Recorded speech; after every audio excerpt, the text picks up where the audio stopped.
Hey everybody, it's Nightwatch N8, your friend in freedom. Freedom fighter, I like to think of myself as. How's that song go? Freedom's just another word for nothing left to lose. Yeah man, I don't have anything left to lose at this point, so I'm just out here putting out as much content as I can on these garbage platforms that keep shadow banning me every time I look around, turn around the corner. Yeah, I just got another, well, I had my account locked for no reason on Twitter, and they had me jump through all these stupid little, like, it took me forever to figure out, like, what am I supposed to do with this? Like a tic-tac-toe game, I guess, with images, and it has the key on the left, and you're supposed to line up the, I don't know if you've ever done that before. It's my first time. I've never seen this thing before, and I'm like, can I not just, like, you know, click on the A letter or the, you know, different, like, what's a bus? What does a bus look like? Is that not good enough anymore? But they had me jump through some hoops to validate my account. And then I get this message pop up on my Twitter. Apparently they think that I'm, like, spamming or something. I'm a troll. I don't know. Because probably something to do with the fact that I have almost 2,000 followers, and every time I post anything, even if it's completely unique content, you know, I can see sometimes why they wouldn't want to keep posting the same exact content over and over again that you just stole from somebody else, right? Well, I'll come up with unique content, my own videos even, and it'll get like the same amount of views as I get on YouTube. So it'll give me like 30, maybe 40 views sometimes. And so they wonder why I kind of, you know, feel it necessary a little bit to spam to get a few more views, right? So I'll copy that same link and I'll post it again later on. And it's not anything like out of control, but you know, I don't really care at this point. I mean, all these platforms are just garbage. If you really think, if you still have this naive impression in your mind, this naive idea that the internet is still free on some level, I'm here to tell you that it isn't. And once you stop playing ball, once you start going against the narrative, once you start trying to put out content that questions, you know, just poses some of these key questions that might relate to our very existence, you know, and start questioning some of these golden calves. Like, you know, I repeatedly criticize Elon Musk on his own garbage platform X, and so do other people like David Icke, yeah, the reptilian guy, who was actually deplatformed or banned off of Twitter at one point. He just recently got his account back, and he's still trashing Elon. So props to David Icke out there. I've never been a huge fan, but lately I'm kind of digging him because he's not just another one of these bootlickers like apparently Alex Jones has turned into, right? Elon Musk is our savior. He's our champion, our messiah, our billionaire savior of the world. That's a really bad, I gotta be like, Alex Jones here, yeah, brother. Little Hulk Hogan, throw a little Hulk Hogan in there to get my Alex Jones accent down. Impression. Anyway, so yeah, it's the by the time I'm filming this, anyway, it's Superbowl Sunday, and it might be a little late by the time you hear this. I might try to list it by tonight. You've probably already seen everything there is to see. We're gonna just, you know, invited a couple family members over. You know, it's a big deal. I was one of these kids raised on television. I still kind of get excited about a big event. I just know how much money is behind it. I know how much marketing. I know how much of a big production it is. How many eyeballs, more importantly, are actually watching this event. And that's why in the past and in the near future here, I'm probably going to do another show on what I found or what I heard or what I saw during the Super Bowl.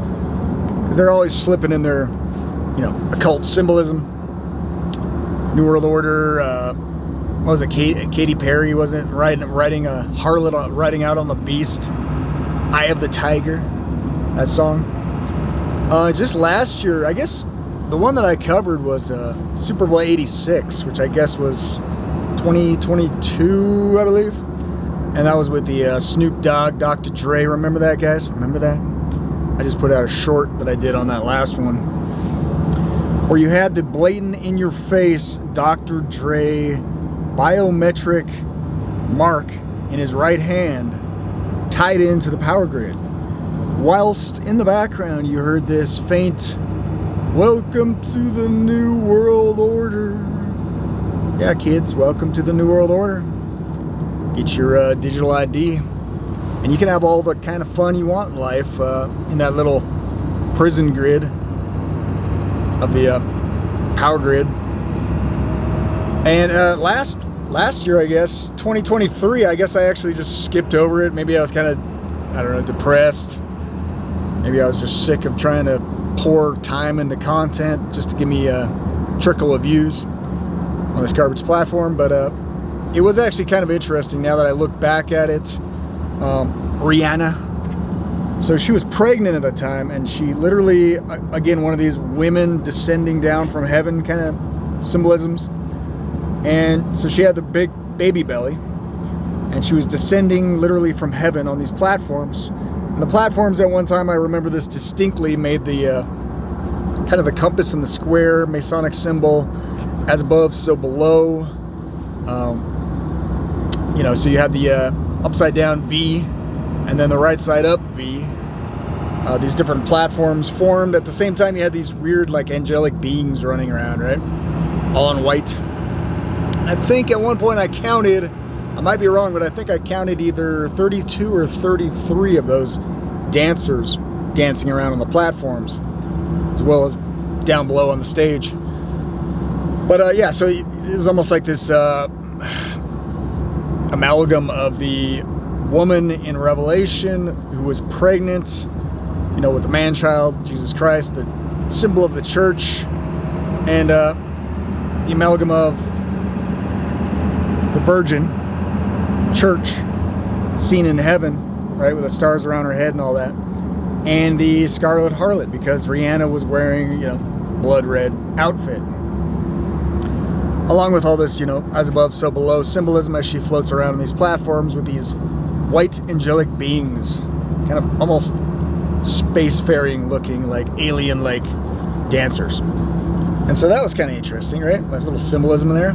And of course, we know from history, all the major Protestant reformers identified that the Scarlet Harlot was the woman who sits on 7 hills in Rome, Roman Catholic Church, the Vatican. Not necessarily the members of the Roman Catholic Church, but that evil system who is in bed with politics. After all, the Vatican is the world's smallest country, and it is also the world's only, that I know of, theocratic monarchy, right? So when you have the Pope in Rome getting involved in our politics, funding the human trafficking operations going down there at the border with Catholic Charities and other groups, you know, it's a direct assault on our country, on our sovereignty, right? And so this year, it'll be interesting to see what happens in the Super Bowl. I don't know, there might not be anything major thrown in our faces at this point. They pretty much laid out the whole agenda as far as I can see it. But, you know, you've seen the little robot people, the transhumanism. I can't remember the guy's name. I don't really care. The British or something, I think he was, guy. With the masks and all that. But running around through the mazes, you know, like confused little masked up sheep. And the transhumanism angle of the choir of robots. But this year, I think it's kind of interesting how there's been a little bit of a prompting of a possible scare, a possible threat. We saw in the last playoffs, there wasn't one time during one of the games a drone that flew over that wasn't supposed to be flying over the game. And they actually, I thought it was kind of weird. I've never seen it before. And they actually called a timeout while they tried to figure out what this drone was doing flying over the stadium. I'm just speculating. Was that just some kind of a test run? I mean, I never heard of what actually happened, who that actually was, brave enough to fly a drone, unidentified drone over the big game. But so now they have heightened security at the Super Bowl. And it just, of course, movies, Hollywood, it always kind of like life imitates art and vice versa. What was it? The Batman movie, Dark Knight Rising or something like that, with Bane, I think his name was, right? The guy with the mask with that respirator on. And they basically interrupt this football game with this cataclysmic terrorist attack, basically.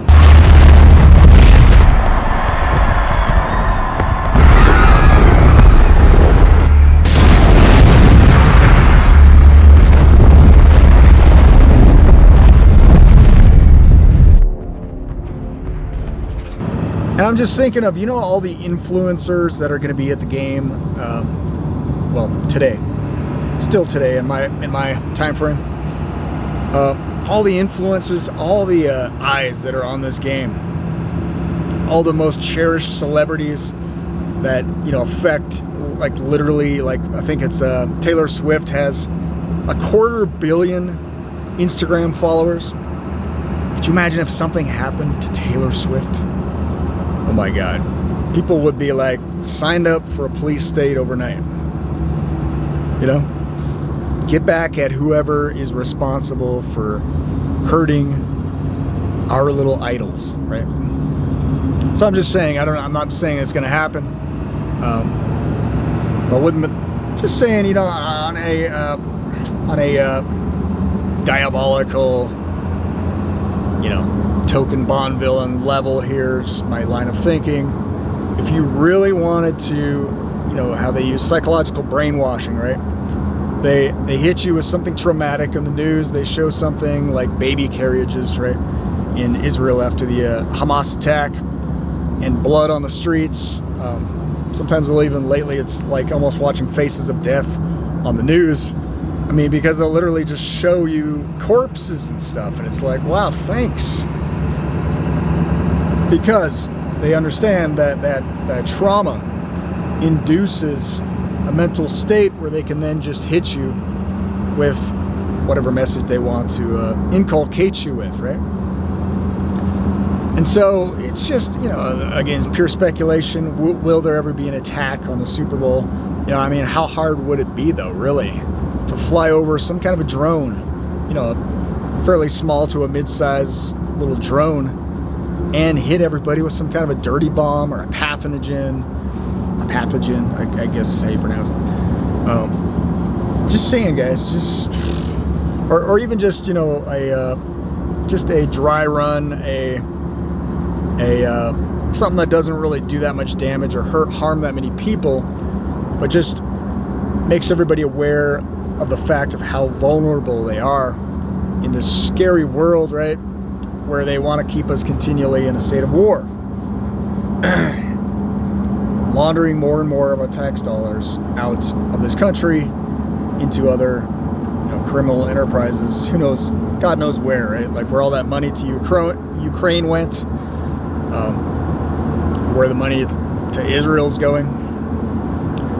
I saw recently somebody posted on the Twitter, the X, a kind of an interesting time lapse of money that this country, America, has been sending out foreign aid to all these different countries, and it is kind of interesting to see how things shifted. I think it was like right around the 70s, I think, when the foreign aid really started getting pumped into Israel, right, the state of Israel. And it's just kind of a visual to see that, maybe there's some relation in, where America, the pit bull of the New World Order, right, where America wants to, kind of place its chess pieces next, right, on the geopolitical stage. And like I said, though, after COVID, it's pretty obvious that almost every country in the world, you've seen these graphs of the jab rates and the different mandates, mask mandates, lockdowns. And you can see how pretty much, 98% of the entire world was on the same page. Including, by the way, Russia. Yeah, Putin had pretty strict COVID measures as well. Yes, Vladimir, the WEF puppet, KGB man, Putin, who, for some reason, people think is some kind of a hero, okay? If you look into this guy, how he's locking up citizens, as well as journalists, for questioning, daring to question the military over there in Russia, and how how effective they're being in this war in Ukraine, which is, in my book, it's just another one of these drawn-out wars when you have the good cop, bad cop, the Western powers and the Putin on the other side, pretending to con all of the people, all of their own people, into thinking that this is, like a real deal, right, guys? But all this money is going to a good cause, right? It's for a good purpose. It's needed. It's necessary, guys. $200 billion in our taxpayer funds. Yeah. I mean, it's just ungodly. I mean, to just try to envision how that money could be used for the benefit of our own nation, for the improvement of our own lives, right, as American citizens. But no, instead they'll keep leeching us dry. I mean, it's just, at this point, this country is so far gone. I mean, we're being full-scale invaded right now at the southern border. We're having tough guy Republicans like Greg Abbott try to make it some kind of a get back at your political opponents script to justify why he's busing these illegals all over deeper and deeper into the interior of this nation. And we have, like here in Denver, Colorado, my own home state, no matter what your party affiliation, you still have to deal with the consequences, right, of this little infighting, of this little squabble between the two parties. And so here in Denver, I'm about an hour and a half from the capital, up here in the Rocky Mountains. But here in Denver, Colorado, so now they're going to have to start closing DMVs, shutting down the amount of summer shows that happen in Denver, entertainments and all that, which is the economy, brings in some of the economy. The parks, the Denver parks, they're going to have lesser hours, of course, right? I mean, here in the Rocky Mountain National Park, you still need, ever since COVID, you still need an appointment to get into our own national park. Where's the protest, guys? I mean, it's just any little excuse to give us less and less rights to access what should be rightfully ours, right? And they're not even going to plant flowers in the flower beds, guys, in Denver, Colorado, all because they have to channel more taxpayer funds to help these little helpless babies, these needy little immigrants. They can't get jobs, they can't speak the language, they need handouts to be spoon-fed, clothed, and roomed for who knows how long, right? Forever, I guess. And the mayor of Denver, he brings up one of these little sob stories about how, one of the illegals that he talked to came from Venezuela, and they owned a grocery store. I mean, if they own a grocery store, they're probably pretty well off in Venezuela, right? But they own a grocery store and there's 30,000% inflation. And so, pity the poor illegals that are coming from a horrible third world country that's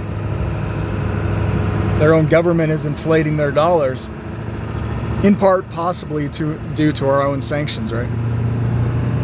But in any case, I mean, how does that, square with the idea that these people are refugees, that they're fleeing some kind of political crisis or something? Some joggers back there, I don't know if you saw them. But yeah, I mean, you can't take in the world because their economies are suffering. You can't take in the world and not expect that to affect us just as well. You know, you can't just... And apparently these people who made it into office, maybe that's part of the strategy, right? To put the most clueless, bleeding hearts from the left into office. Because when the SHIT really hits the fan, they're going to be completely helpless and clueless. And who are they going to look to? They're going to look to, oh, the guys that know better, right? The experts, the feds. The federal government's going to step in and make everything right, guys.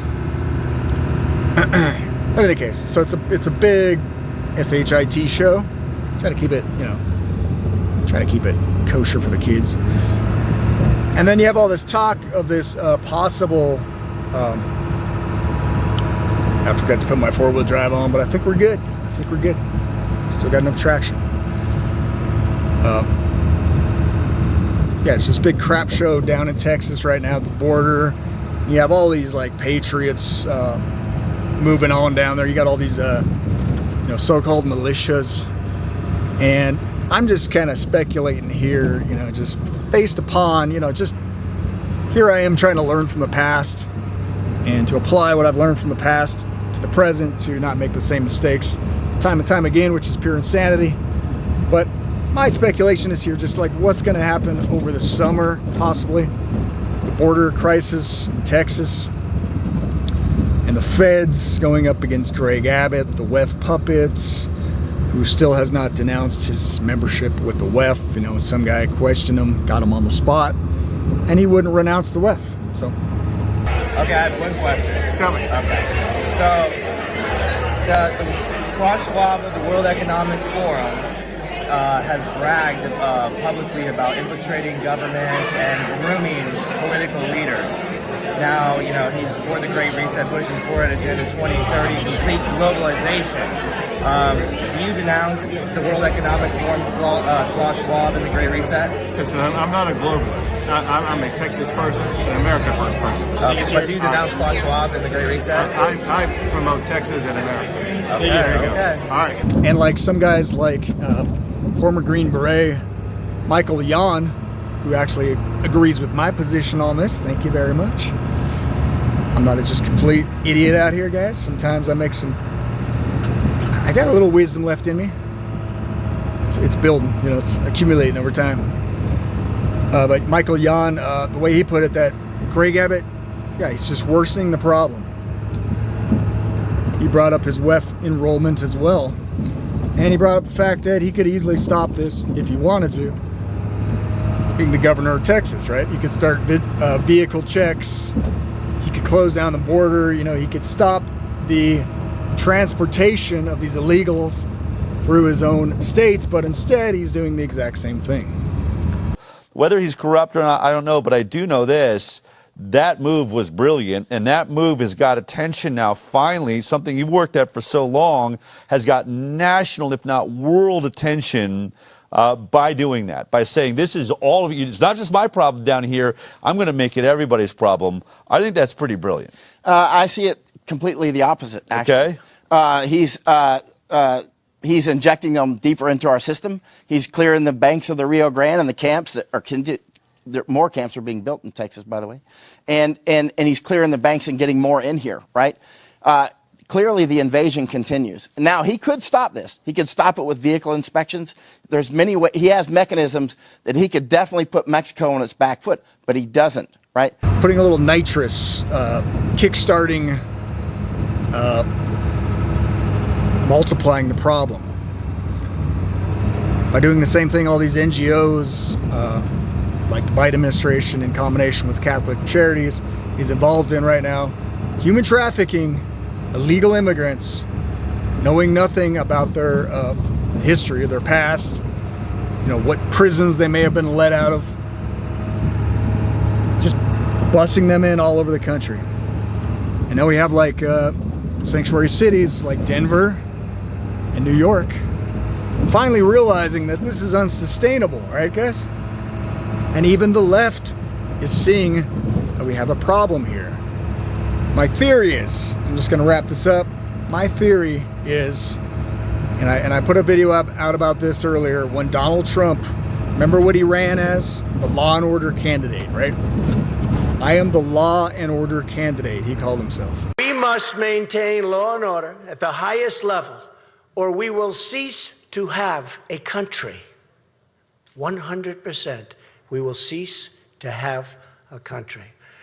I am the law and order candidate.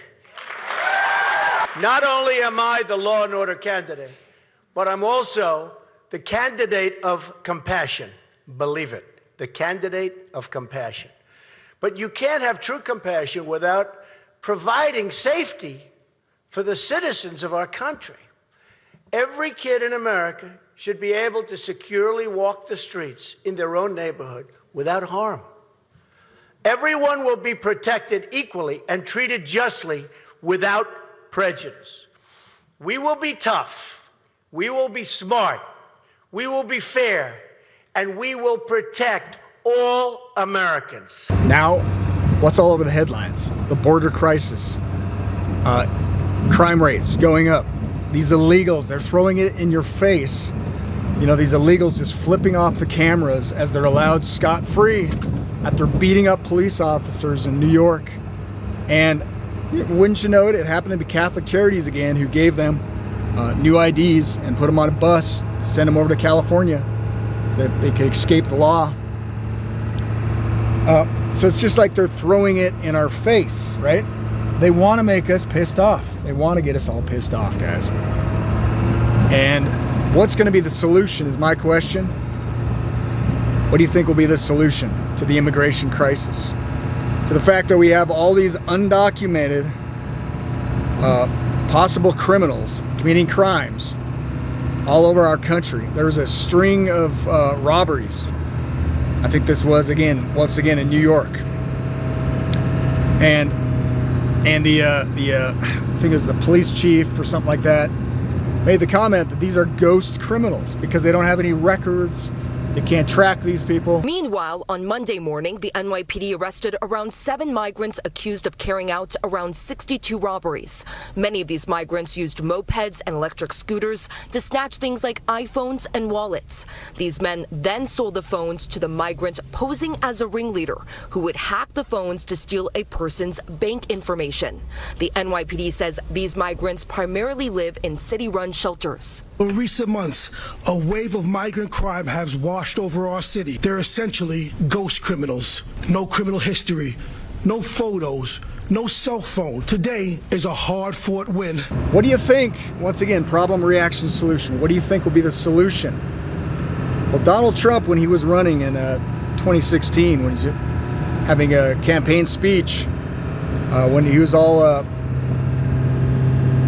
creeped out, I guess, about the Muslims crossing in through the border, right? Back then it was the Muslims. Now it's the Chinese and the cartel members, right? Back in 2016, Donald Trump called for biometric visa tracking systems for anybody crossing our borders. We will finally complete the biometric entry-exit visa tracking system, which we need desperately. In my administration, we will ensure that this system is in place. And I will tell you, it will be on land, it will be on sea, it will be in air. We will have a proper tracking system. And they should be already taking some kind of biometric data. It's still unclear from what I can understand. When they process a lot of these quote-unquote refugees, they should be taking some kind of biometric data from these people. But the way they're scripting it is, that these people are just completely unknown. They're ghost criminals, right? And so there's no way to track and trace these possible cartel members or CCP China member, CCP army, is going to invade us next. There's all these threats coming in through the border and all these unknown, untrackable quote-unquote ghost criminals, what do you think the solution is going to be? What have they been pushing for decades, right? What did they try to ram through during COVID? What have European countries already been rolling out, in part, by the way, with some of these same groups like IOM, the UN immigration group that Michael Yon brought up? They're directly involved in promoting digital IDs in Europe to, in part, solve the problem with migrants, because the way they frame the issue or the problem is, these people, they deserve their handouts. They're needy. They need food stamps. They need housing assistance, and it's everybody's human right to have a real ID of some sort. And this is all legalese in the UN speak. And so their solution is to give everybody a digital ID, which they're already rolling out in some EU countries. Give everybody an ID, a digital ID. Just like that Dr. Dre Snoop Dogg halftime show 2 years ago. Biometric mark in his right hand, right? Welcome to the New World Order, folks. And it just might be Trump with his right cover who rolls all this out, right? To solve the problem, to create law and order in all this chaos. And you're gonna have everybody on the right who's so, love-struck with Trump, the savior of America, just sitting on their hands once again with their lips sewn shut. Because you can't question, right? You gotta be a good patriot. You gotta support our Lord and Savior, Donald Trump. So that's just my quick prediction. They're going to use all this chaos. They're going to use all these ghost criminals to push their biometric digital IDs. And you already have places like I've documented with Palm Pay in Whole Foods right now. They've already rolled out the infrastructure to implement all this, right? And the Palm Pay, if you look it up, right there on their own website, it talks about how this is going to be used for access, for entry into certain places, as well as buying and selling. So how do you want to keep places? If you want to keep places safe, if there's chaos, if there's cartels running around shooting people, like happened at Times Square recently with this Venezuelan kid, it's just going to keep compounding until there's going to be enough of a rally cry, right? And we'll have our digital ID, UN Agenda 2030, Sustainable Development Goals. It's coming, folks. It's coming. Anyway, I'm back. God bless everybody. This is Nightwatch N8. Till next time, signing out.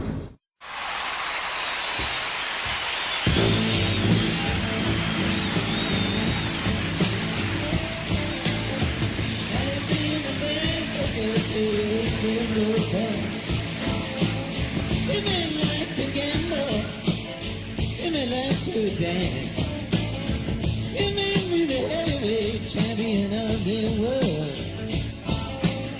You made me a socialite with a long string of pearls, but you'll have to serve somebody.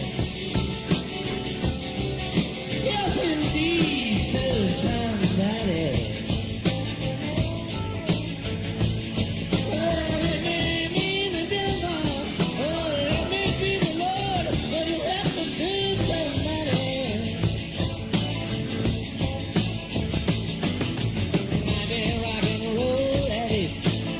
On this stage, murder, drugs in your pocket, women in a cage. You may be some businessman or some high-degree thief. They may call you doctor, they may call you chief, but you'll have to serve somebody. Yes, indeed, serve somebody.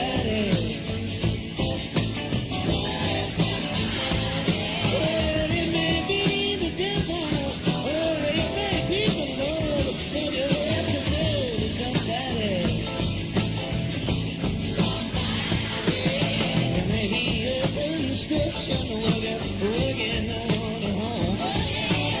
Maybe living in a mansion. You may be living in a dome. You may own guns. You may even own tanks. You may be somebody's landlord. Maybe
a dishwasher.